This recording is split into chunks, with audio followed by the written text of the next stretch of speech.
On 21st of April 2020, Virgin Australia entered voluntary administration. They had had years of capital raisings on market and they were unable to raise further capital. Why were they unable, and what were the underlying reasons for the administration? How did it all happen? If you listen to what the media wants you to hear, it's because Virgin had too much debt and were trading insolvent after coronavirus hit. But anyone who likes watching a murder mystery can tell you, it's not always the most obvious suspect.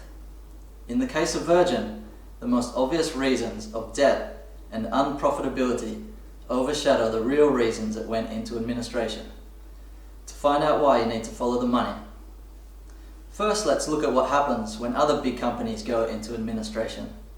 Let's look at Arrium, which was a large ASX listed company and an important Australian steelmaker. When Arrium went into administration, the administrators, charged $1 million a week to save Arrium. The then Prime Minister at the time, Malcolm Turnbull, met with the head of England's GFG alliance and made a backroom deal.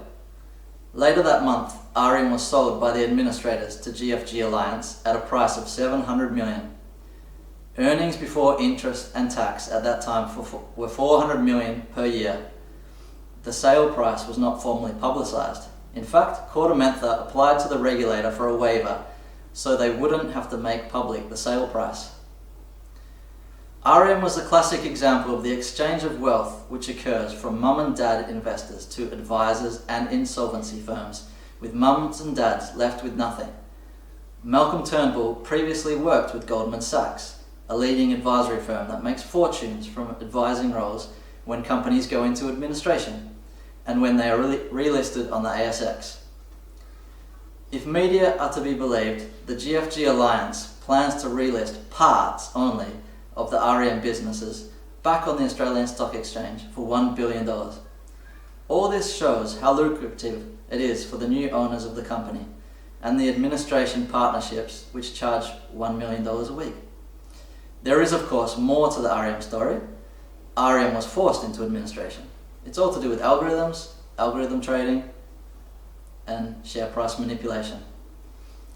That's some background of what takes place when companies go into administration. In part 2, we will look at the ownership of Virgin and see what has happened to the share price since foreign companies increased their ownership.